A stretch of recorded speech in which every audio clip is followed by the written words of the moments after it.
What is going on? Welcome to episode 149 of the Nintendo Powercast. I'm your host, N64 Josh, player 2, Destinot. What's up, dude? We're doing it live.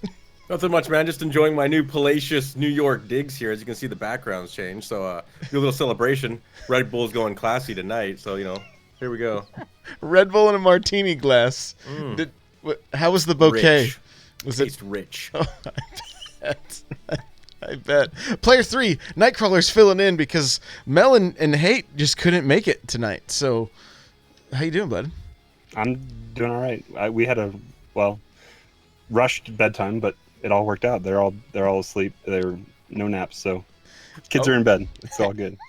Perfect. Well, hey, guys, that music you just heard was from On Being Human. You can check them out on Spotify and YouTube. Remember, this is an unofficial Nintendo podcast, and if you'd like to get yourself a free book from Audible, go to audibletrial.com/NPC. Pick up something awesome like Console Wars or Ready Player One. The chair I'm sitting in is from OP Seat. If you go to n64josh.com/OP Seat, you will automatically save $10 at checkout. And, hey, I have a Patreon. If you go to patreon.com/N64Josh, you get yourself an extra podcast for just $1 a month. And right now, because I gave the wrong coupon code, my store, I got a bunch of different merchandise. I even have fleece blankets. If you want to be able to wrap yourself up in... or have N64 Josh wrap you up, you can get a fleece blanket with my logo on it. Just go to n64josh.com/store and you'll save 15% at checkout by using coupon code NPCFAM. All right, well, let's get to the announcements. Hey, listen. We do this show live at 6:30. We try. Pacific Standard Time. Tuesdays, 4:30 on Thursdays, twitch.tv/N64Josh. Guys, I am streaming every day, Monday through Thursday at 3 p.m. Pacific Standard Time. Sometimes earlier, depending on what my work schedule is. So sometimes it's earlier. Best thing to do is have notifications on or hang out in the Discord because you'll get the notification that way. And then Fridays, we still do our first look. This week, we're going to be looking at Coffee Crisis, R-Type, and... I think it's called 99 Vidyas or something like that. I'm not entirely sure. They emailed me yesterday and said, "Hey, do you want a code?" I said, "Sure." So we're gonna check it out on Friday. So that's that. We can move on into our reviews and impressions. All right. Well, I'm gonna kick this one off because I'm gonna go back to a game I've talked about a few different times now. But Towerfall. We did 5-player Towerfall. Literally laughed so hard my stomach hurt. Like, this game is so good. After that night, I tweeted the guy and was like, "Dude, I will help get the Kickstarter going for you to get multiplayer." And then somebody made a good point. I think it was Mel. She was like, they're probably going to do a sequel and it'll probably have online. I was like, I like where your head is at. So really, really a fun game, especially this time of year. If you're around friends and family to play some games with, Towerfall should be on that list. And it was just on sale, so I don't know how long some of those sales are going for, but Towerfall is normally $19.99. It was down to $14.99, worth every penny. So as far as some other newer games, we'll probably look at this game also on Friday. This was my wife. She picked this up, Carnival Games. And at first I was kind of disappointed because there was no motion controls. And I know that kind of sounds weird because a lot of times we're like, oh, what? We have to do motion controls? But when you're playing a game like Carnival Games, like, you kind of welcome them, right? Like, it works. When it doesn't have motion controls, you literally move the stick and press the A button, and it's like, wow, that seems kind of boring. Every game is the same. Well, it turns out once you get enough tickets, you unlock motion controls. So kind of a weird design, but that's weird. Thankfully, like that's a reward. I don't know. Here, we'll make the game more fun, how it's supposed to be played. Without those though, like it's actually kind of boring. I was like, if this is it, because they've got bowling and things like that, so I'm thinking, I'm still kind of jonesing for something like Wii Sports, back in the like the bowling on there and whatnot. So fingers crossed. I'll try to get more of that unlocked and be able to talk about it. More than likely during the first look though, we're not gonna be doing any motion stuff. The other game she got was Just Dance 2019. I will not be doing that for a first Classic. look. And Crawler, I believe, did you get a chance to play Coffee Crisis at all? I've dabbled around in the first level a little bit. I mean, it's a beat 'em up. I mean, that's kind of it's interesting. It's that in the future where aliens are coming. I couldn't really follow the story that closely. I was turned it on a little bit in between playing Pokemon this weekend. The the attack button is the trigger, so it kind of throws me off a little bit on using that. But I see. there are a few. I need to spend a little more time with it, but it seems like it's. I can we do online? I don't remember if I saw that in the menu or not, but maybe we can do some online. I know it's got at least local co-op 2-person. But yeah, I mean it looks like a decent beat 'em up a little bit. Cool. I'll be checking it out on Friday. Kirby played quite a bit of it. She said it really felt like it could have been a Sega game, so she'll probably go into more detail with that on next week. So, Crawler, any other games over the course of the week? I picked up. Well, I beat the Elite Four last night or Sunday night, maybe. I don't remember. So I've beaten I rolled credits on Pokemon. I know that the true end game starts now, and it's shiny hunts, and they unlock some different trainer battle stuff that you can go do. And then it's kind of just finishing out that Pokedex. So I have that. I did pick up a few Black Friday deals. I got Ultra Sun for $20, so I put that in yesterday. I haven't really started too much with that. Bought a game I already have in Rocket League, and I got it physical because the Ultimate Edition was on sale for $20. And then I upgraded my SD card to 400 gigs, and I transferred that over yesterday. So yeah, that was pretty seamless. It just took time to. I made sure that I formatted the new card, which it actually didn't need to format when I put it in. It didn't do anything. It was working fine. But I wanted to make sure I did that before I put files on it, so it didn't wipe it when it tried to format it. And then I just had like 110 gigs of data to transfer, just copy onto my computer, and then I just dragged and dropped it and copied it again onto the new one, and it worked fine. So it was nice and seamless. I didn't have to chew through any of my data, which was good on my plan. Gotcha. Destin, how about you, bud? What'd you play this last week? I jumped around and played a little bit of everything. Jumped into just briefly Diablo 3 again. Just played a little bit of that. Still a fantastic game. Glad it came to the Switch. Because that's probably the only game that I've ever played handheld, and it's just because I took it to bed one night and played it for 30 minutes. Didn't notice too much of a difference. I thought I would. I was like really dreading playing it handheld. Right. Just because it's high, it's fast paced. But Sure. No, it wasn't too bad. I jumped into some Warframe, which have we talked about Warframe Not yet at all. in Nope. detail? Really, I won't get into too much detail. It's very usable.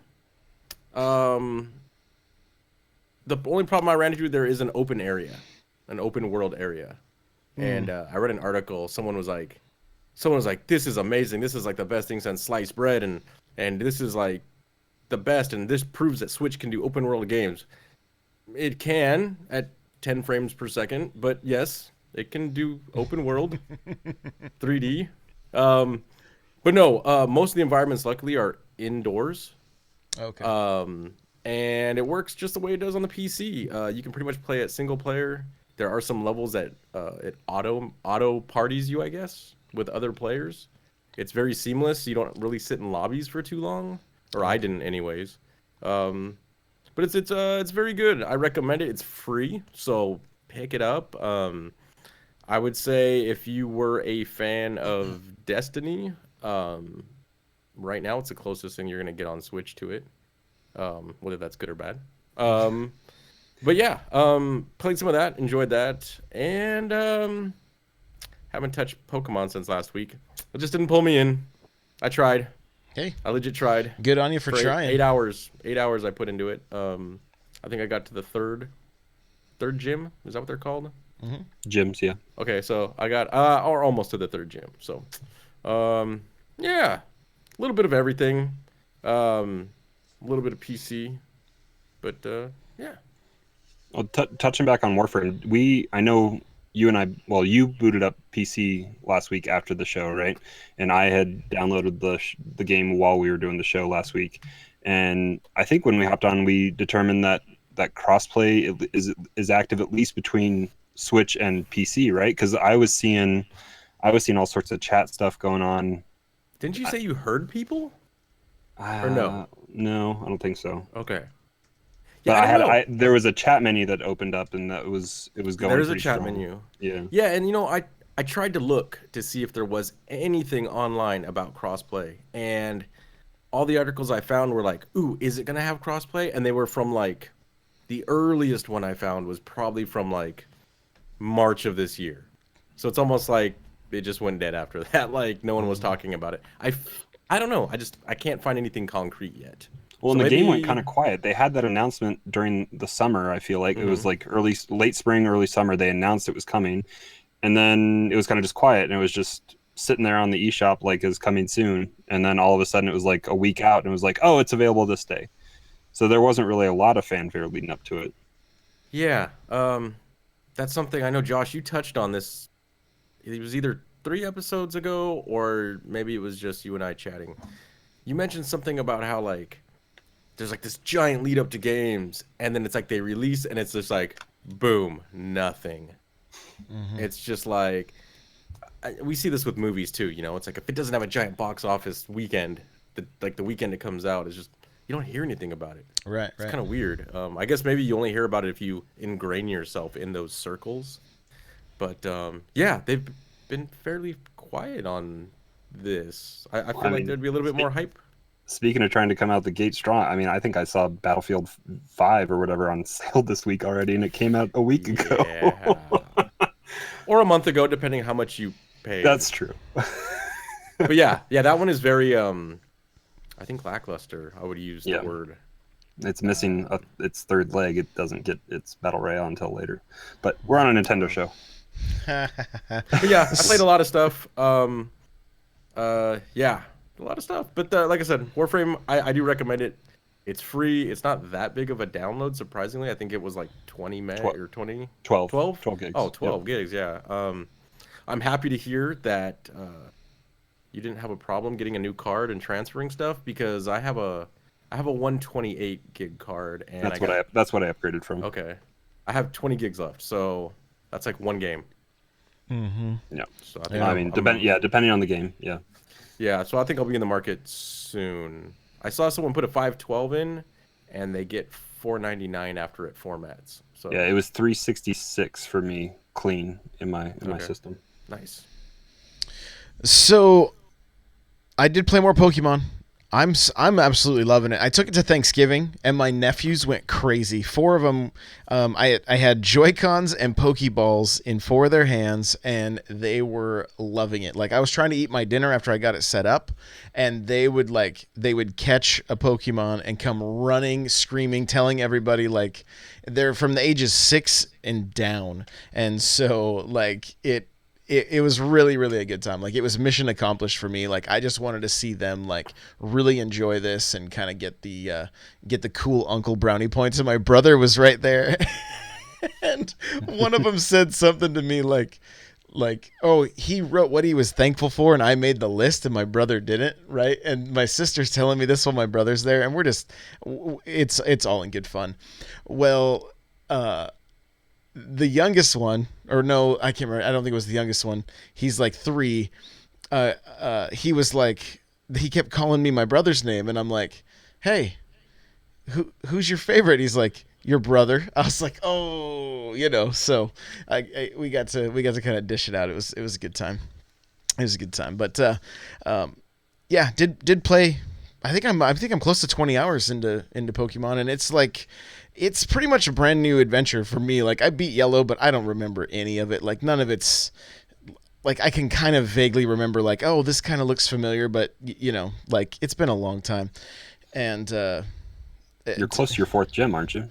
I've got to be. I've got to be through a lot Yeah, of. you got through that. The middle section there after gym 3 is the hardest like spot to break through because it's a long stretch of not battling in a gym.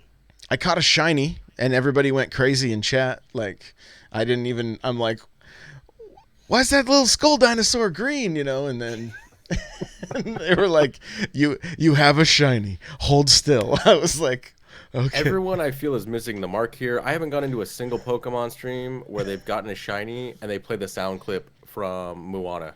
I'm really disappointed that people are really not capitalizing on this. Well, there you go, guys. Watching shiny hunt streams is so boring. It's so Well, like, boring. I think you and Mel's were talking about it, how like this is something that could take hours, days. Yeah.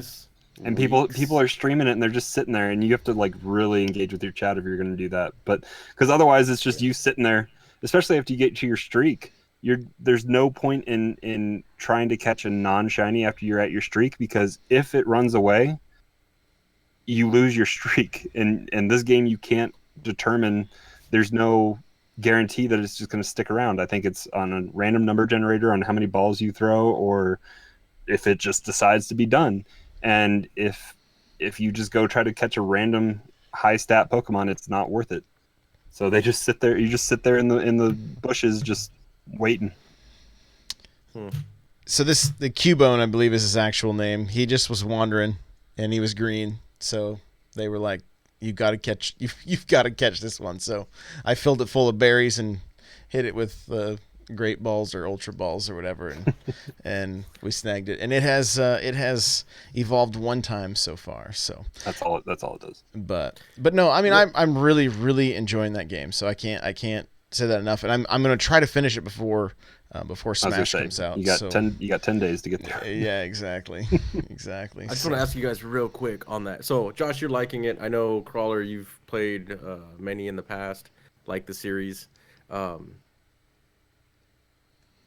Would you like to see it stay on the current course as far as like aesthetics and I guess mechanics? Or, I don't know, I just thought of this because I was reading other chats today about Monster Hunter. What if it was more of like a Monster Hunter where it's a little more engaging as far as the hunts, as far as not just throwing a ball out there? What if you had to like throw multiple balls or chase it down through the jungle, or like it was more, I guess more of an interactive experience? I don't know if that's the right. So It sounds like raptors in Jurassic Park. Is that kind of what Well, you're no, just a more dynamic, I guess. Mainline games. It's been a while since I played one. I mean, I just picked up the most Gen 7. I have that sitting over there with Ultra Sun. The mainline games, you have to weaken a Pokemon, a wild Pokemon, when you find it, and if you kill it, if you make it, it doesn't die, it faints or whatever. Sure. Kid game. But if you kill a Pokemon, then it goes away and you don't get a chance to catch it.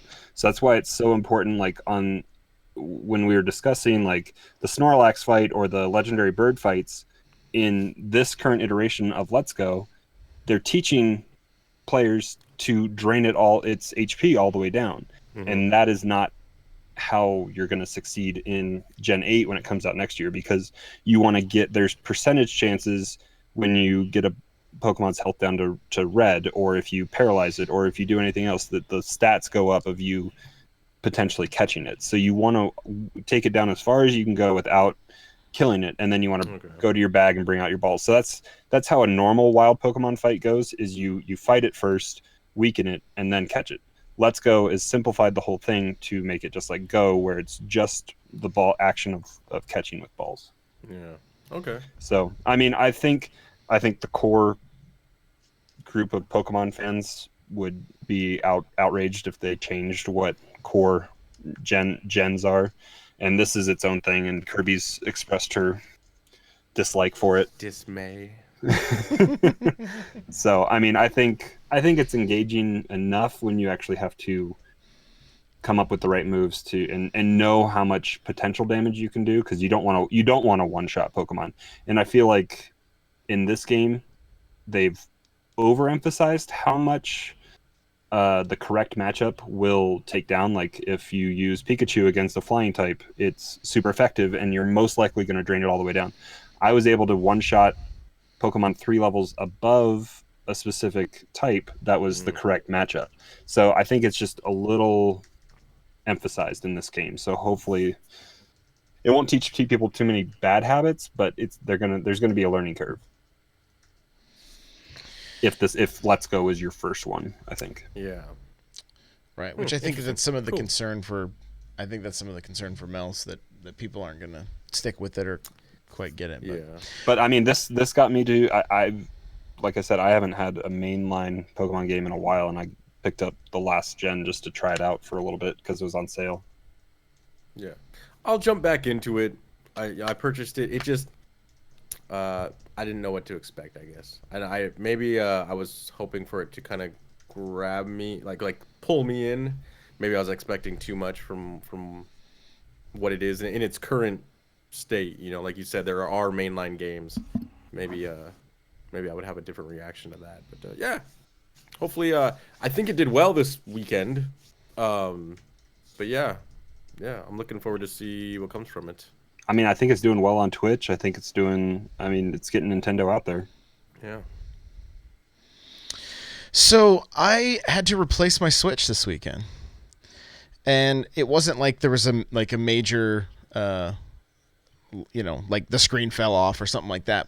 My kickstand, the plastic was so brittle that it chipped out, and the kickstand would just flop. And so my initial thought was, oh, I need a new kickstand. So I ordered one real quick, then was like, why don't I try? And it wasn't expensive, thankfully. It's not going to be here forever. It came from like China or something. But so then I'm like, well, wait, we have we have another Switch here. I popped that kickstand off, put it in. It didn't work. It was the actual back casing. According to a little bit of research I did, the first models, that plastic is really brittle. And so I've only opened that kickstand maybe a dozen times, right? I don't use that mode very often. So I will tell you guys, and I'm going to try to put out a video, but it's pretty, I would just kind of stick my thumb under and lift that thing up. Well, apparently that's what did it in. So you can actually take your pointer finger and kind of almost pull the kickstand down a little bit when you go to open it, and then slide it out, and it opens smoothly, and you won't risk.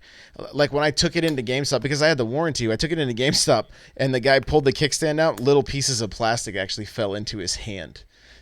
So, and I think some of that was for me trying to finagle the thing to get it in there so that it wouldn't keep flopping open. So that, and we had a dock that was kind of messed up. So I returned all that, and they were cool. I walked into the store, did a system transfer right there in the store. Took a little bit of time, but once I got it all nailed down, it was fine. So let's be honest. You walked in, they were like, "Hi, Josh." They talked about your lives, the GameStop people don't know them that well, probably, right? No, they do. The Best Buy people. They do. They do. But the funny thing is, when they first talked about the kickstand, I remember them being, "Hey, look, it just comes off," and they're ripping it off, and putting it back on. Right. It's designed to do that. It's cool, and then here we are. I've lost track of time. What are we? 2 years later? A year? Almost 2 years. Yeah. And apparently now it's a known issue. So interesting. I've opened mine literally 10 times tops ever. Yeah, that's probably all I've done. So yes. I did it probably the most I've ever done it yesterday, putting in and out with the card SD cards. Mm-hmm. Yeah. Right. And that's the main reason why you wanted to replace it too, right, Josh? Is just to have that cover on the SD slot. Well, just I'm thinking about when we're, we're heading to Genesis to go play Smash tournaments, and I'm like, I don't want this thing just flopping in the wind when I'm on the plane, and you know what I mean? It's just, yeah, you guys get it. So, there he is. What's up? Hate Zero just joined us. I think I got the overlay set up. Yeah, we're rocking and rolling. So, cool. Yeah, I mentioned it in the chat. It's funny because think about it this way: that little card slot. What if the door was super tiny? I feel like it would break even more. So I felt someone in their infinite wisdom was probably an engineer somewhere that was we can make it longer. That'll increase they'll have more leverage. It'll take less effort to open this. and then the water boy walked by. I was like, it's a kickstand, and someone high in their infinite wisdom was probably just like, yeah, let's market that, and then the engineer's probably like, that thing's gonna break in about 10 minutes. Right. So, Right. So, Eric, I know you played a little bit of Pokemon and you've enjoyed did. it. So go ahead and give us we're just about to finish up this section of reviews and impressions. So you came at the right time. Pokemon Let's Go is my video sucks, doesn't it? You're good. I'm cutting out. Okay. Pokemon Let's Go is the Pokemon game I didn't want to like. I desperately wanted not to like it. But to be completely blunt, I enjoy it more than I ever anticipated. And that's because I'm playing it all handheld, and it's just like playing on the Game Boy originally. I'm not a big fan of the motion controls, I'm not going to lie, and I think that's a big miss, and that's what takes this game from being, a 9, an 8, a 10 for me, to something more manageable like a 7 or, just because I want variety in how I play. I don't like playing with motion controls. I would prefer to use a Pro Controller or my 8-bit do because I think that'd be perfect for this type of game. But I tried to. So I have the 8-bit do controller and the USB adapter, which allows you to pretty much anything that's Bluetooth can connect to your Switch. And for a while, I was playing with a PS4 controller on my Switch, just because I could. So yeah, I tried because that D-pad is so good, right? Hey, I'm not gonna lie. I think I was actually doing very well that week in Splatoon, so I might have to go buy another PS4 controller. No, but I tried to pair the controller just to this, just to make it believe it was a generic controller, and then plug this into the Switch because I was hoping that it would just think it's like a Joy-Con or something, It still reads it as a Pro Controller. It reads it as a Pro Controller. So unfortunately, I tried. I tried.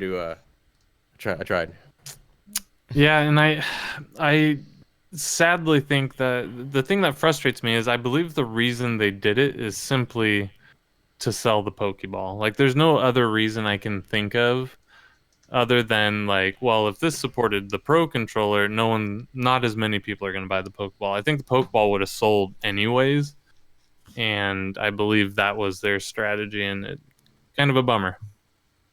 But all in all, I like the game. I didn't think, them changing the random encounters would be that big of a thing for me, but it's made the game a lot more manageable. If you want to avoid dealing with the random encounters, like you can now, whereas before it's like, oh, I take 3 steps and here comes that, famous music. So yeah, it makes caves a lot more manageable. yeah. So, all right. Well, hey, let's get on into our news section, huh?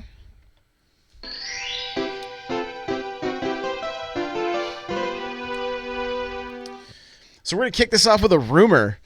And the rumor is that Skyward Sword is making its way to the Nintendo Switch. Now, this rumor comes about in kind of a strange way.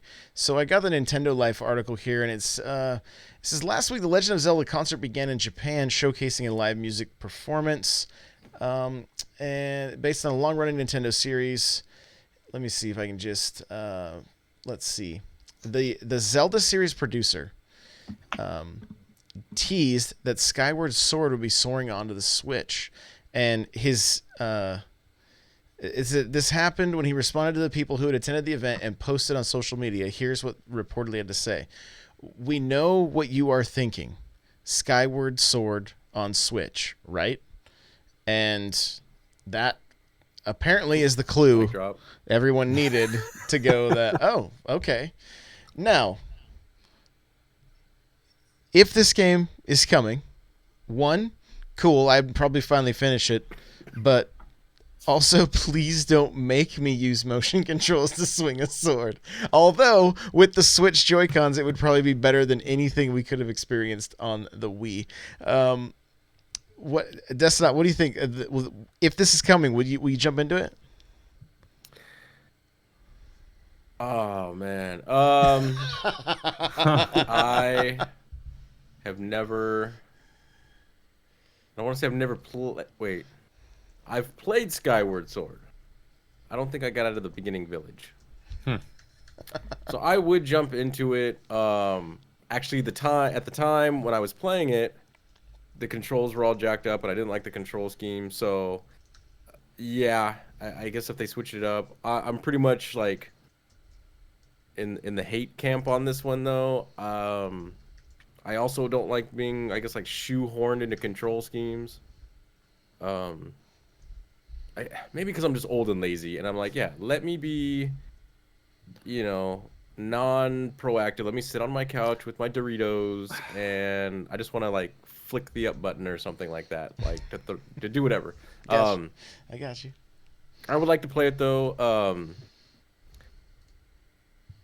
I don't know. Is that a big enough of a rumor though to be like, I know what you're thinking. You want it, right? Like, when I saw it, I think it was also tied in with a tech demo for the Switch was tied in with like an HD remake of Skyward Sword. So maybe it's half built already. I mean, I saw screenshots from whatever tech demo they had. Yeah. If we're just throwing that out, near Automata is coming to Switch, guys. Well, you predicted that a couple weeks ago, right? Rumor confirmed by a rumor. It's on a podcast. It must be true. Yeah. It must be true. But no, I would definitely jump in. I would like to play it. I'm not gonna lie. There's something about graphics that can either turn me onto a game or turn me off to a game. And as much as I know people say, and I've said it myself, like, I don't care about graphics. If it's fun and it's good to play, I'll play it. Whatever. I'm gonna be the first one ever to go on record and be like, that's a lie. I like having some graphical fidelity and just, and if it's a good art style, it doesn't have to be like picture perfect. It can be Wind Waker. I liked that style. That's why Wind Waker. That's why Wind Waker holds up. Yeah, I mean, a lot of people I know didn't like it at the beginning, or that's why you were kind of against it, right? Is because of the art style. I was against all cell shading back then. I thought it was a stupid gimmick, and everything was doing that. So it wasn't Zelda per se. It was anything. I was like, this is terrible. Why are we doing this? What do you have against Jet Set Radio? Nothing anymore. But what do you have against Parappa the Rapper?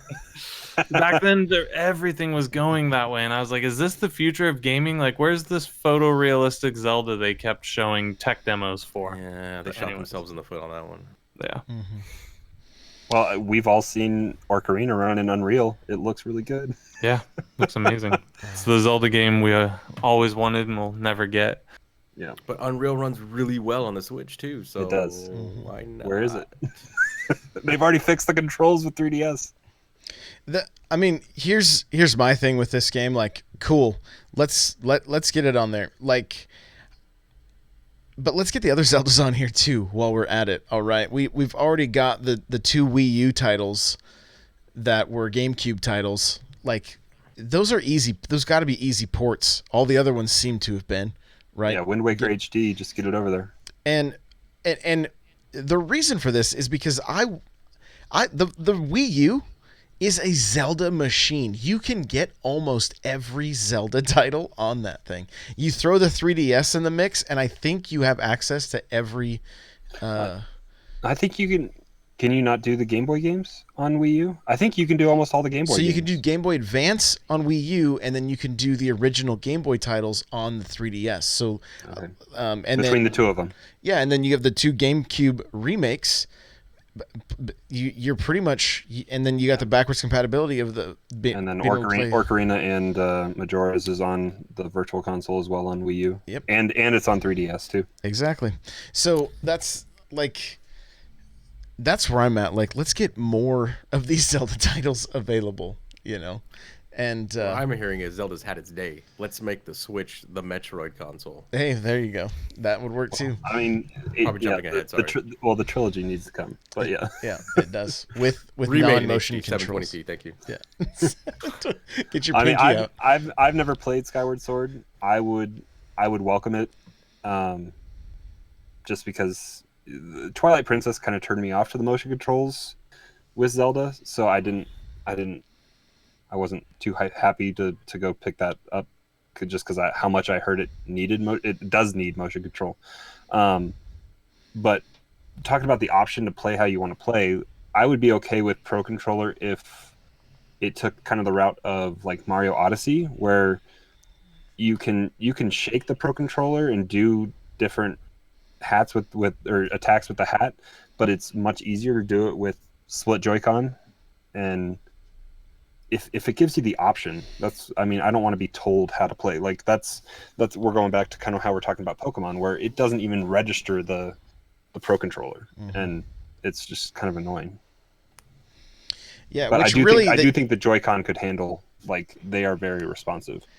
The easy answer to having the Pro Controller work with Pokemon. I mean, a lot of people are assuming because Nintendo wants to sell the Pokeball, right? I mean, it's a cool peripheral. Don't get me wrong. I really enjoy playing with it. Give us a Pokemon Pro Controller, and now you're selling those as well, right? You're probably and then people can play it exactly how they want to play it. Red on top, white on the bottom with a black stripe. Yeah. It However, doesn't even have to come from them, because it seems like they kind of stopped. They made the Splatoon one, and then they made the Xenoblade one. yeah, and Smash is coming out. We got a new one coming out. Okay, we've got a Smash one coming, but we also have third parties throwing their hat into the ring. Oh man, it's out of control. I don't know if they don't want to step on their toes. Out of hand. Those are getting a little out of hand though, and they're not. So. You can kind of tell they're not the highest quality. Nyko even has Joy-Cons coming out that are much beefier and a little more comfortable to hold. So made of lead. Yeah, I guess. They don't dock. Really? Yeah, they're basically controllers. They're not. Do they have USB-C then? Is that how you charge them? I didn't look at that, but like it's not on a rail, so the shoulder buttons are a fixture. I mean, it's a permanent fixture on there. So it's interesting. It's a strategy, I guess. Yeah. I mean, PlayStation took that route and they made that little mini PlayStation controller for kids. Was it Hori made that? Yeah, Hori made that for him. So, Eric, this is for you, baby. Yep. Mario Tennis Aces getting Petey Piranha and Shy Guy this week. All you got to do is go into a tournament and win or lose, just one game. Maybe you have to do two. I don't know if that's going to unlock both of them. I didn't see the details there. Yeah. I'm fairly certain it's later this month. I was talking about it with Mel. She's like, "Well, if it was a Nintendo of Europe.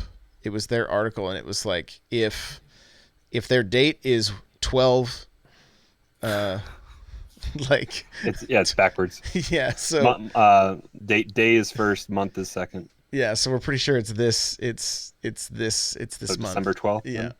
Yeah. So I think we're the only country that does month, day, year. Gotcha. So but doubles tournament is going to be a thing. Yep. Should have been here from the get-go. I know that's what everybody's going to say, but it's finally here. Doubles is the best way to play this game. I'm sorry, but like we popped it in over the weekend, and it was like you get doubles going, and it is just a blast. Like it is so much fun. Well, that game was ruined for you because day one out of the box, you played with a couple of streamers doing private doubles, and everything was downhill from there, right? Because it wasn't as fun. Right. So, and then lastly, we got Boom Boom, Pauline, and Luma are going to be making their way to Mario Tennis Aces in 2019. Eric, were you stoked for Luma this? Hold a rocket or a racket. Right. What was your question? I didn't hear it. Sorry. Are you stoked? Are you ready to jump back in? Yeah, I think, like you said, doubles is the most fun way to play the game. It kind of hides the skill differences that you might have playing against someone else because it turns into pure chaos. You know, you got one person playing the net just going crazy as hard as they can. And, you know, a lot of times when we were playing, if I wasn't on the net, I'd just be watching you. And when one got by, I was like, oh my gosh, I forgot what to do. Like, Yeah, you have to react. The back line's harder than the net, I feel. right. Because you don't expect it to actually get through. And when it does, you're like, oh no, what button do I press? Like, how do I do this? So it's a blast. I think that is a underutilized portion of that game that they really should have focused on. Yeah, absolutely. We're going to kind of just breeze through the rest of this news here because I want to get into our talking point, which is I know it's going to take a little time. So Let's Go Pikachu and Eevee were the 4th highest selling item this Black Friday. God of War was the 5th, apparently, according to the report that I saw. Above Let's Go Pikachu and Eevee were like actual toys, like these little fingerling puppets that kids play with. And, LOL surprise. LOL So surprise. it was number one. So it was number one video game then. I believe so. Yes, I don't think there was another game. And that probably doesn't even account for the systems probably sold too. Then. Yeah, I'm not sure. The article I saw didn't say, but if you're playing the Messenger, it has an update, right? Which I believe is like is it like a story mode plus or something like that? I saw something on the Discord a couple weeks ago when they announced it that it was in certification. I think something along the lines of quality of life, and then possibly a new game plus. I think I stopped listening to the video because I haven't fully beaten it yet, but I do. Oh, right. And they said don't listen to this video if you don't want the story spoiled. I think I'm far enough in the story that I think I know how it ends, but the Metroidvania part of it, once it opens up, it's a little daunting just because fast travel around that map isn't super easy. Right, but I think it is a new game plus mode. Gotcha.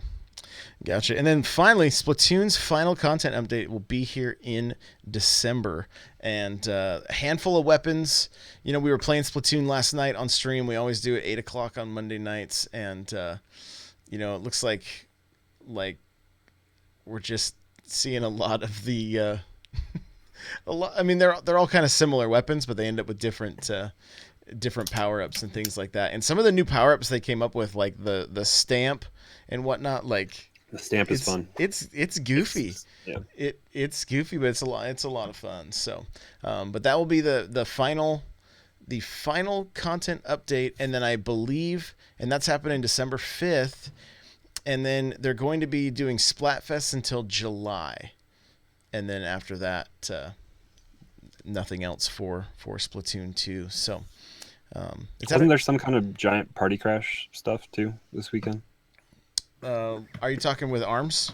Yeah. That there might have been. I didn't see anything as I was going through. I don't have the game, so I don't know for sure. But I think I saw there was like I think it's a giant tournament. Oh, like a kind of. Here's what's interesting. I didn't click on it, but I did see that Nintendo of Japan or something was actually streaming on Twitter, like an ARMS tournament or something like that. Like like I said, I didn't click on it, so I'm not real sure. But anyway, let's move on to our talking point, which is the Game Awards. Here we go! All right, so Game Awards 2018. Interesting game selections here. So for Game of the Year, I'm just gonna read them off real quick. We have Assassin's Creed Odyssey, Celeste, God of War, Spider-Man, Monster Hunter World, Red Dead Redemption 2. Okay, and then you have a category like Best Ongoing Game, Destiny 2, Fortnite, No Man's Sky, Overwatch, and Tom Clancy's Rainbow Six Siege. Right, and so on and so forth. What you'll notice as you go through this list is there's very few Nintendo games. You get Best Art Direction, and you see Octopath Traveler. All right, you get to, and I don't know where we count Celeste because it was on multi-platform, right? And then, yeah, but it wasn't. It was prominently featured on Nintendo, though. I think a lot of people, categorize it as a Nintendo game. I think I don't know if it came day and date with PC, but it might have done Switch first. I don't remember. but then I think it came later to the other consoles. Yeah, I think. I'm I'm not sure. 100% sure. But Octopath again for sound or for music score, Yeah, music is Celeste and Octopath. and then again, you keep scrolling, and there's not Oh, much we gotta get to Family Game, for Josh. Nintendo, and then it looks like best independent game. You've got a handful of games that were on the Switch: Celeste, Dead Cells, Into the Breach, and The Messenger. But again, scrolling right along, and Fortnite's also best mobile game, which I think is kind of that's funny. So, and then again, another game, best action game, Mega Man 11, which was on the Switch. A lot of these lists are the same, like the same 5 or 6 games. The game of the years kind of just overtake most of this list. So you got Octopath for best role-playing game. Probably the most frustrating one for Nintendo fans is that Xenoblade didn't even get considered for this. And it should be, because it came out like 3 days after the Game Awards last year. So it should be considered in that. In my opinion, I don't know how Jeff Keighley works it out, but yeah, but does this mean Smash won't even get a chance for best fighting game next year because it came out at the same time? well, I wouldn't want to be him. I wouldn't want to be him on Twitter if that's the case. Yeah. I guess it depends on what comes out next year, fighting game wise. Right. Right. And then you move on to best family game. It's all Nintendo. Right? I mean, you got Overcooked 2 and Starlink, but Labo, Aces, Super Mario Party, and then so it's almost like it feels like they made a category for Nintendo games. Like they should have just said best Nintendo games. But Nintendo won Game of the Year last year as well. I mean, they just didn't put out something that drove the conversation strong enough. And the part of the reason for that is it was a kind of a weak year of ports when it came to first party Nintendo. So this is kind of the springboard then. And Eric, I want you to kick it off. Like what Crawler just said is kind of my sentiment as well. Like there wasn't anything that Nintendo released that was like really Game of the Year worthy, right? I mean, honestly. And I didn't play any of these other third party. I played Monster Hunter World for like 3 hours. I did nothing in that game. Yeah, and then yeah. And I did some Fortnite and stuff like that, but for the most part, like Nintendo came out of the gate with the guns blazing last year. How were they going to follow that up? Really the only way would have been to like Animal Crossing. Is that Game of the Year material though? I think it has a huge following. I think it's gonna sell gangbusters. I think it's gonna move consoles. But is it Game of the Year material? I don't think so. Not that I don't love the series, but like usually when you think of Game of the Year, you think of something like pretty epic and sprawling, and you think of like Zelda and God of War and those kind of games, right? And Nintendo fought themselves last year. They had didn't they have 2 games nominated in Game of the Year? Mario won a couple various Game of the Year awards. So right. So it makes me think that come to year 3, year 4, we're gonna see new Mario, new Mario Kart, possibly new Splatoon, new Zelda. Like I kind of think we're gonna see these games come back again and see 2 of them on the Switch. But like, where are you at with this, Eric? What do you think? Oh, I have a lot of thoughts. So I think Nintendo did exactly what they needed to this year. You can't follow up a year where you get a new awesome Mario game, which was not the best game that came out last year. That's going to be tough to beat any year. So this year was a ton of indie support, some really solid third-party support. We got Wolfenstein 2 was a very capable port. We got now Warframe just came out. We got Fortnite on Switch. We've got a ton of great games. And then they filled the Nintendo void with giving us ports and some solid games like Aces and the new Mario Party. So I think they did exactly what they needed to this year to make sure that we know just because we're not getting a Zelda doesn't mean we're in the same boat that the Wii U was in its life cycle. You're not going to face those droughts anymore when we're not pumping out a game every month, because that's what it felt like they were doing in the first year. Someone else is going to be pumping out games, too many of them. Like there's more games coming out than I can even buy or look at. So Yeah, that's no joke. That's no joke. Destinat, where you at, bud? I don't know. Like you mentioned, maybe seeing like another Mario Kart. Maybe. I say like a huge maybe. So the Mario Kart we currently have technically isn't like the Switch Mario Kart. It's Correct. the deluxe edition from the Wii U. Mm-hmm. So, we don't technically have a game yet, but other than the original Nintendo, how often have we seen Nintendo pump out multiple games per like life cycle of the system? Kind of more, especially with Zelda, almost every system. Well, no, because the original Nintendo had Mario Brothers 1, 2, and 3. Correct. Super Nintendo had one. I'm sorry, Yeah. for Zelda. I was thinking Zelda. So there was two Zeldas on Nintendo. Zelda's like that on the edge though, so it's like they double dip. They pump it out on both systems, so it's like I don't know. To me, it's like a kind of like it's right there where and I don't know how many Wii U copies of Zelda sold, as far as Breath of the Wild goes. Right. But it was a similar I don't know, situation with Twilight Princess with the Wii and the GameCube, Yes. and then we ended up seeing Skyward Sword, and we also had Wind Waker on the GameCube, right? So we saw two. I don't know. I just take it as a huge maybe. Because the only reason I would say Mario Kart, yes, we don't officially have like Mario Kart Switch yet, but we do got Odyssey. I think that is the Mario game for the Switch. And my argument would be Galaxy, because we got 1 and 2, because that Galaxy, the first one did so well, and then they didn't have any way to do DLC, so then we got a whole new game. We have no DLC for Odyssey. It's like the top selling game. Like, I'm surprised they haven't done DLC yet. If they have, they have that engine. Why not? I think people were so rubbed wrong by the Zelda DLC that Nintendo's afraid of touching that one again. Could be.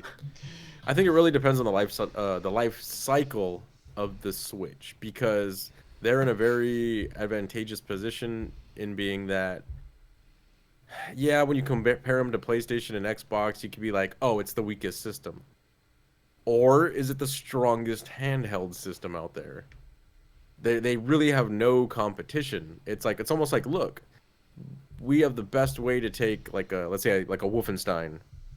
It might not be the best system that game is on, but it's the best system that you can play Wolfenstein on a bus. So You want to pull your laptop out?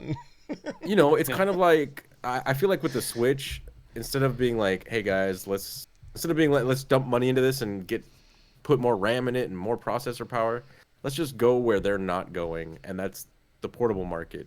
And unless someone competes with this, how long has the 3DS been out? Too long, in my opinion. But,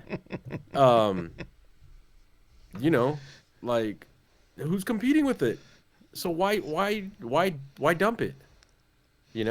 We could make games for this thing forever until it's just so old and games have gone to the point where they have to be so much better on another system. Now it's like, they're a little bit better. Well, the thing is, if the install base is massive as they want it to be, people are still they're gonna make games exclusively for it anyway. Like we may see, like take Assassin's Creed, we wouldn't see the new Xbox or the new PlayStation version. We would probably see the exclusive one, or we'd see the Mario plus Rabbids version.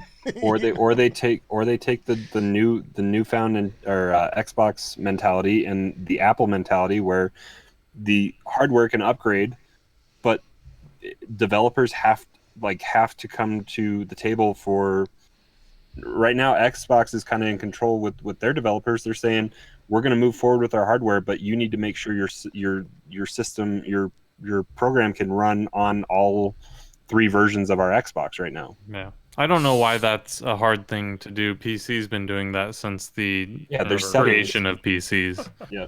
So It's Well, that just brings- the Xbox just automatically sets your settings for you. There's high, medium, and ultra, Right. and they just crank it up or down. It's interesting you say that because I think this week or last week, Final Fantasy 13 got its backwards compatibility on the Xbox One X, and not only did they like go in and tweak it to where hey it'll run in 4K, they actually created brand new assets for that game that weren't even there previously because there was no 4K textures. I actually recently bought the game on Steam and I can run it in 4K, but it's just bumping the resolution up and making the edges smoother and making the shadows higher quality. But no, Xbox actually, well, I don't know if Xbox, but someone went in. I think they are, because Xbox know. has like a secret lab at Redmond that like is these guys that's their passion and their project they're doing, and they just So they're just doing backwards compat stuff. Skate 3 on Xbox One X is the best way to play Skate 3. Yeah. So. But yeah, why not like Xbox is doing, stick with one, I guess you could say architecture is what they're doing, and scaling up or down. And yeah, so basically in the future you'll be able to play Halo 30 if everything goes as planned on your Xbox One. It's just not going to look any better than what the Xbox One can pump out. Yeah. And if you buy the Nintendo's Xbox 50, it looks better. They've been doing that because I can put a DS game in my 3DS and it doesn't fill the entire screen. It fills how big the DS screen was, and the graphic fidelity is not great, but the game is the same cartridge size and it runs, and your library comes with you until they get rid of the name DS. I think all those games are going to play. And they've done that as well. Like go back to the DS Lite was a backlit GBA. Yeah. So they've set a precedent for themselves to continue supporting their hardware. And people keep buying it, which is nuts. They keep buying that Stop DS. buying it. So they can't. They make a Mario Maker one and it looks amazing, and then it's a wedge though. Then you have to add it. It looks nice on a shelf, So, but I mean, I don't think I don't think we're going to see any major Game of the Year announcements from Nintendo next year.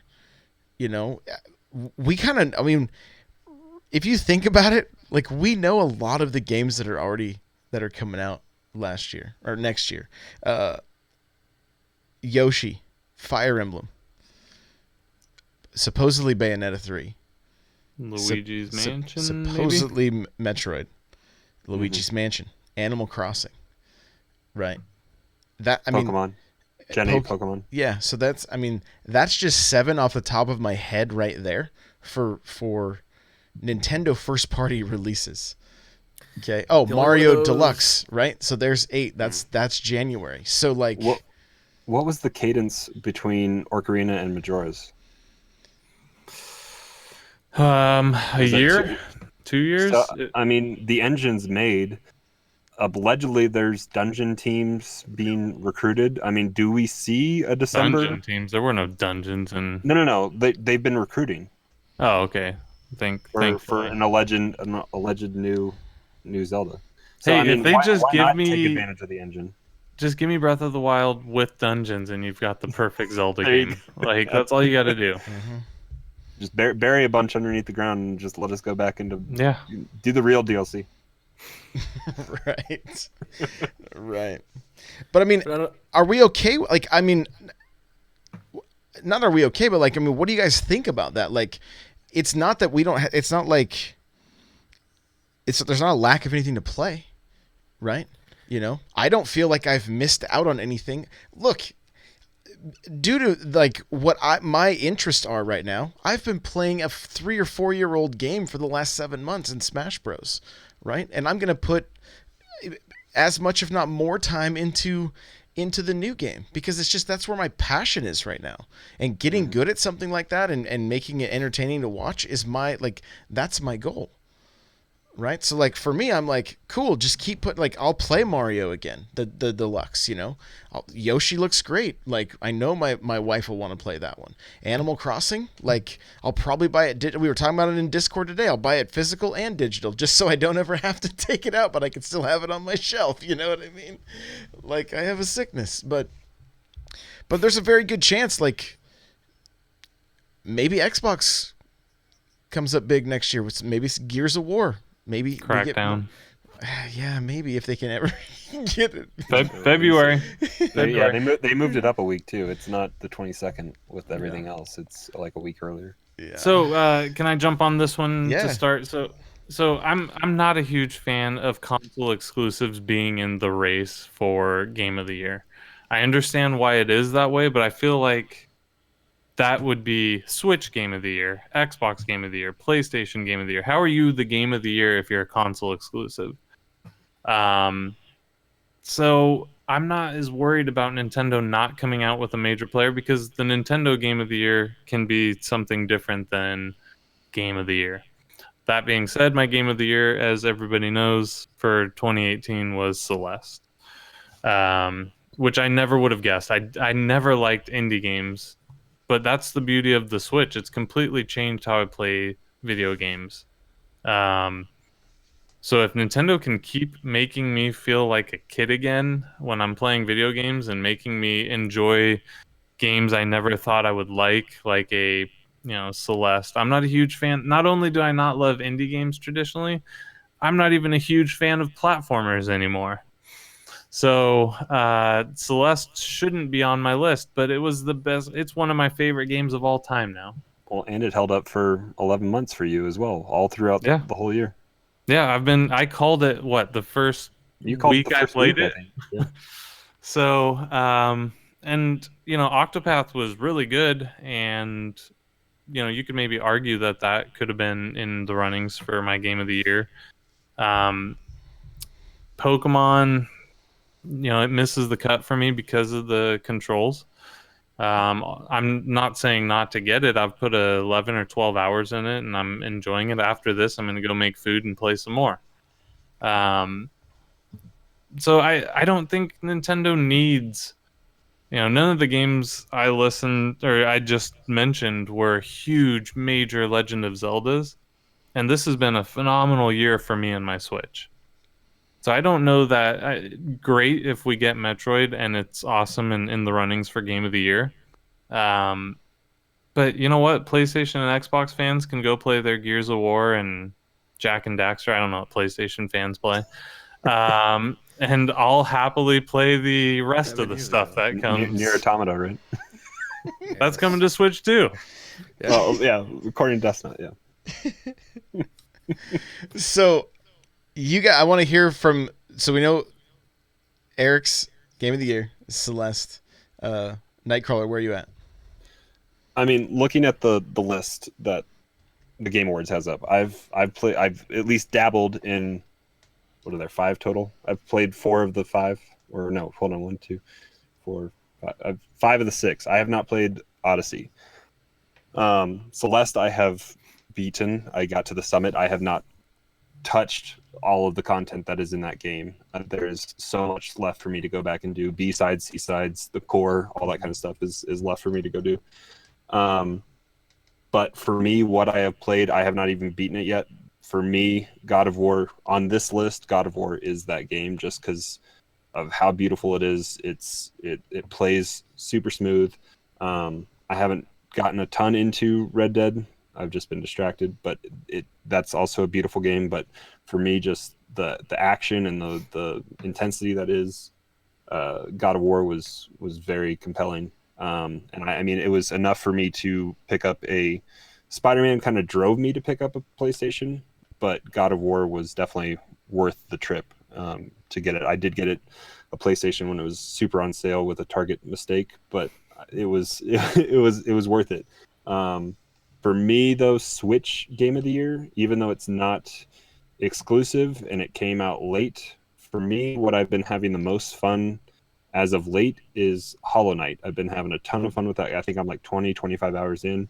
It's a very challenging and beautiful game, and it makes you think, and you have to really understand you have to even put a thing on your character to even see where you are on the map. And when you go into a new place, you don't even get to see where you are. You're just in a blank black space until you find the cartographer to draw you a map. So it's very challenging and just great game that it wasn't even on my radar until it was announced at E3 this year, and then everyone kind of lost their mind in Discord, and I was holding off for a while, and then people just kept talking about it online and in the Discord, and I had to pick it up, and I've enjoyed what I've played with it. But Celeste is up there too. It was very good. Destin, how about you? Man, I've been going over this list and looking at all this stuff, and I haven't played all of them. I mean, you can go off the list. It's your game of the year. I mean, well, I'm just looking at just to compare it to what they have, for the Game Awards. None of these games have moved my needle whatsoever in any direction. It's so weird nowadays. We're so connected with the internet that it's it's like, oh yeah, this game is great. It's like, oh, but did you hear that they made people work like 1 billion hours and they couldn't sleep and great, the horse poos, awesome. It's like, and then Assassin's Creed, I've heard you've got to be 80 levels above your current target, otherwise, you might as well buy microtransactions to have any fun in the game. So it's like all these ups and downs, and it's just like, this is why I think people should just unplug so you don't have to hear all the white noise. But honestly, I don't know. I'm closing this list because I'm tired of looking at garbage. So my game of the year, I don't even know. I mean, let's open the Switch to see what we played a ton of. I played a ton of Splatoon 2. That was good. Diablo, that's not game of the year because it came out 1,000 years ago. 7 years ago. But I will say this, the games that kind of grabbed my attention and I felt were very well done. Starlink, I saw this game and I'm like, I don't want this. This looks like every other game I've played. This looks like the worst parts of Mass Effect, planet excavation. And then I jumped in and I love it. Totally overpriced for the package, but I guess congratulate them for at least doing something new, even though Nintendo did throw Fox in there, and I'm not saying that's a bad thing. I don't think it needed it as a game. But I really did like that. And then a little bit smaller game, which I don't think made any traction at all, and it's probably a blip on people's radar, is that Blade Strangers. Mm-hmm. I keep coming back and playing that, and it's just a simple fighter, and it's a very basic system. It's not even like Street Fighter where you have to do a circle motion or a charge attack. It's literally based on button combinations. But I actually really liked Blade Strangers. So I guess I would say, I don't know. I think Starlink, was it Starlink? Space Link, whatever that game is. Starlink. Mario Link. Fox Link. That would be my game of the year. I really enjoyed it. I didn't buy any of the toys, but I think that's why I say it's a little overpriced, because to play it otherwise and get the full experience. It was $35 this weekend as well, so early adopters got burned a little bit. I don't want to hear that. Don't tell my bank account that. Yeah. So, but yes, I for $35, I would definitely check that out. What about Octopath? I remember you liking Octopath. Kind of forgot about it. That's just it. I kind of forgot about it. Don't get me wrong. The visuals are amazing. Yeah. Unreal 4 on that game is beautiful. Yeah. They did an amazing depth of field macro effect with the game, and it could have been very bland. I think you can turn some of that effect off, but I'm kind of like, why? That's one of the major draws of the game. I remember style. I was gonna say, I remember playing Octopath. I got kind of hung up in chapter 2, and I kind of stopped. but I remember going to, I don't know whose hometown it was, but this like seaside, and everything is stationary in your foreground, but that background, you can see the water. The water's just moving. It was amazing what they did with that game. Yeah, it was Yeah, gorgeous. the Came whole in from game, chat like, saying looks like Octopaths. this. Like it's, He's doing it's his camera amazing. effect right like, now. It's like, yeah. But I mean, it's so simple, right? Like that's not like, I don't feel like that was like groundbreaking technology. It's just someone put it together in a very creative way. I guess I want to go back because like we already talked about it earlier, but I put over 120 hours into Xenoblade 2, and I got my Switch last year when Mario came out. I got Mario and I got Zelda within like a month and a half of everything. So I played through Mario, played through Zelda, and then when Xenoblade came out, I watched. I didn't get it right away. I watched Josh's stream. That drove me enough to want to go get it, and I hadn't played much of a JRPG before, and I got completely sucked into that game enough to even talk 2 or 3 friends at work to picking it up, and they got sucked into it, and it was kind of something I was like, you have to get through the first like 3 chapters, and if you like it after that, you'll love the game, and that's pretty much what it is. I think it's a tragedy that it's not on at least the best RPG list. And I remember when this list came out, what, like 2 weeks ago? I think we delayed talking about it a little bit here, but Jeff Keighley put out a tweet saying, well, like, what do you think of the stuff? And immediately, the whole thread was just full of where is Xenoblade 2, and people were jumping all over it. So I wonder if they will address some kind of honorable mention to Xenoblade 2 at Game Awards on next Thursday. Yeah, and I mean, maybe they looked at Xenoblade and it didn't make the cut because of some criteria.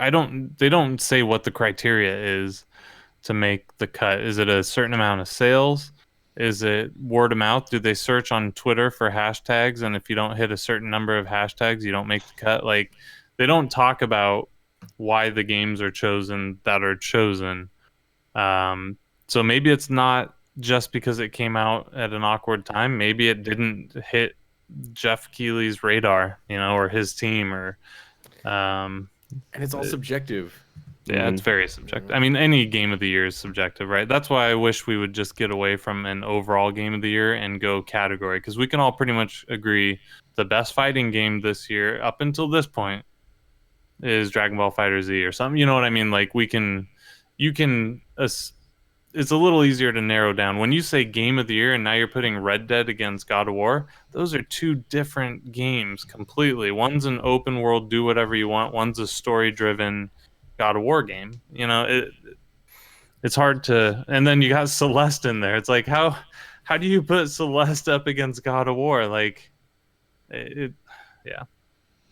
Yeah, It could win though. It could win, and then I mean, Yeah. and it would go to show that you don't need to have AAA graphics. You don't need to have,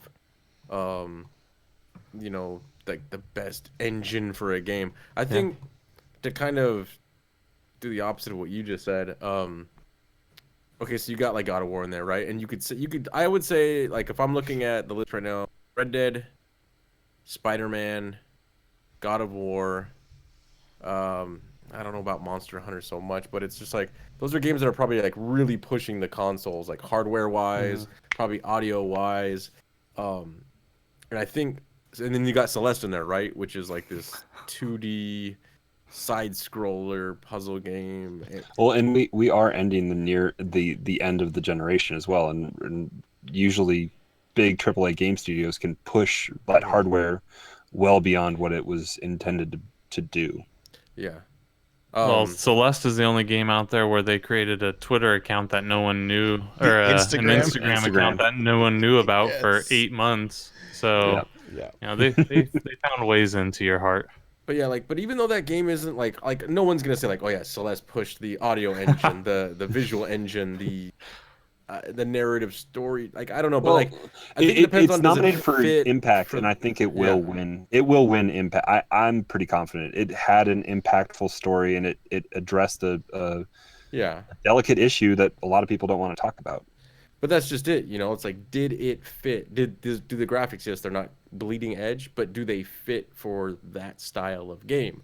And did the music, like, I don't even remember the music. I don't think it's like giant sweeping musical score, you know. I mean, No, it's awesome, whereas awesome music, By, but by like one God of person, War, I you know, believe. Right. God of War probably blew $5 million on the audio budget, you know, to get probably the London Symphony Orchestra in there to record, you know. But that fits for that game. If you would have had chip tunes for God of War, you'd have been like, this is stupid, you know. Like, whereas Celeste, it's music, you know, if it fits for that game and if the graphics fit for that style of game, then yes, I think it could very much be on the same level as God of War, Spider-Man. I feel like Celeste has the most accurate depiction of wind in any video game ever created. You've never played the Lost Levels, apparently. Oh, I'm just kidding. Or Wind Waker. Oh, touche.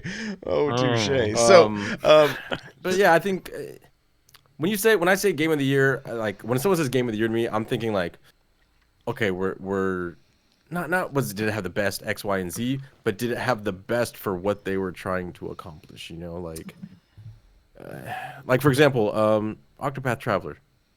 The music I thought was amazing. The visuals were amazing. Take the 3D like bokeh effect out of that game. It's any other retro RPG. it's like, Chrono Trigger. But you add an effect and you do it well, and you know, you fine tune it, and suddenly it pops, and you're like, oh wow, this has got something, you know. So Yeah. So for me, it's, I mean, again, does this even fall into the category? I beat this game this year, Mario 64. No, I'm kidding. But no, it doesn't. the game that I had the most like fun playing through and could not stop playing it was Xenoblade.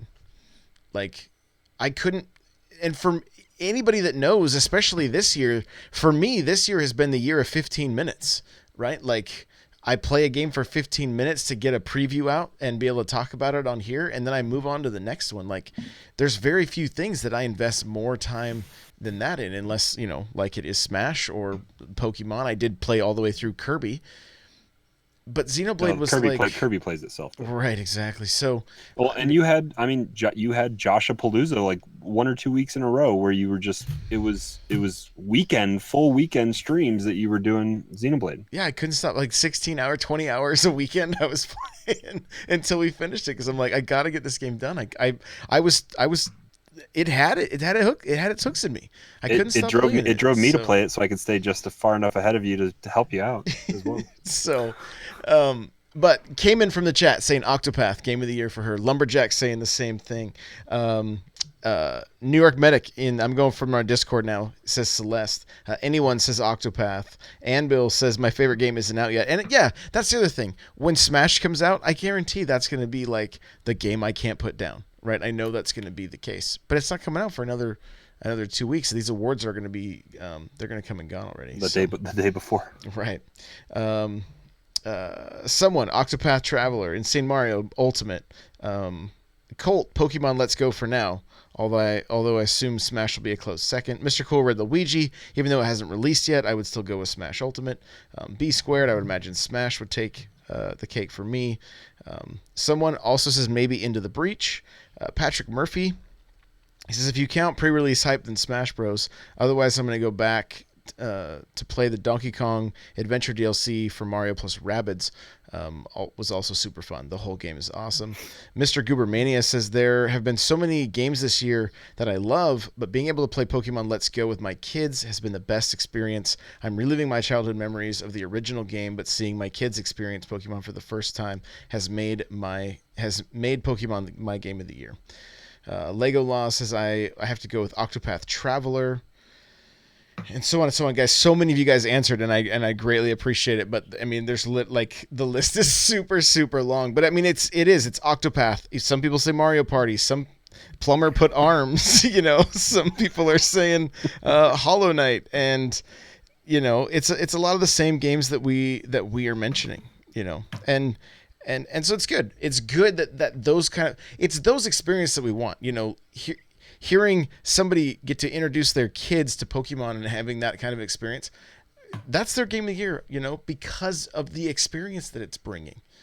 It doesn't matter that it's a simple story. It's a simple game that is very thin on story, and you throw a ball at the screen.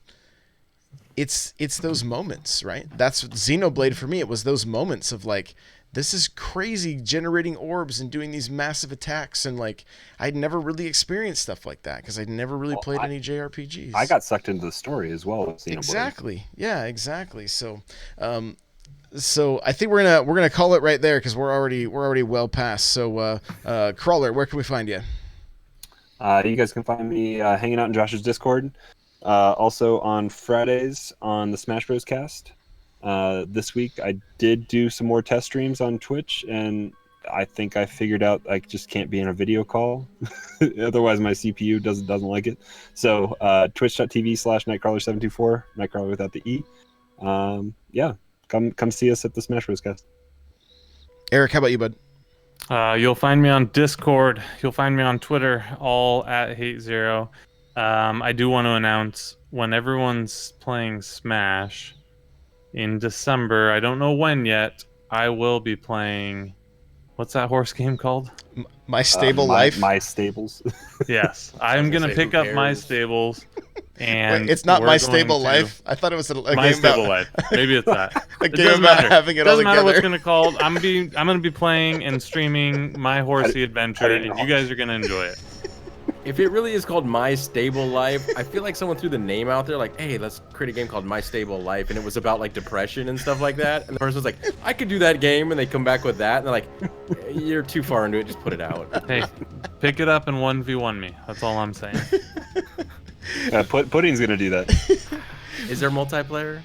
No, of Dedicated course not. servers? Of course App not. support? Dedicated servers. There is nothing. Yeah, you can use the Nintendo Switch Online app. Don't worry. It looks like a Not for Nintendo payday. 64 game, and Play with a Pokeball. Destinat, where can be a joke. where can we find you? People can find me in the Discord. I also have Twitter, iDestinat, not related to iCarly. Maybe we'll do a crossover though. Who knows? Yeah, Maybe how we'll often on do you eat Twitch and- spaghetti tacos? That's all I want. I don't even know what that means. You don't watch enough iCarly then. I don't. Yeah. Also, maybe keep an eye out. I'll post it in the Discord if I do. I think I got the stream locked in. I may be streaming from my new palatial New York, apartment here. So yeah, I'll post it though. That vertical screen going. Awesome, guys. Well, hey, if you want to follow me on Twitter or Instagram, Facebook, Snapchat, all the places, it's at N64Josh. And Instagram is where I've been putting a lot of content right now. So if you want to check out some stuff there, there's always I've got lots of good clips from Smash Bros. And No, you don't. of course, pictures of my collection of old and new games. So you can check that out at Instagram.com/N64Josh.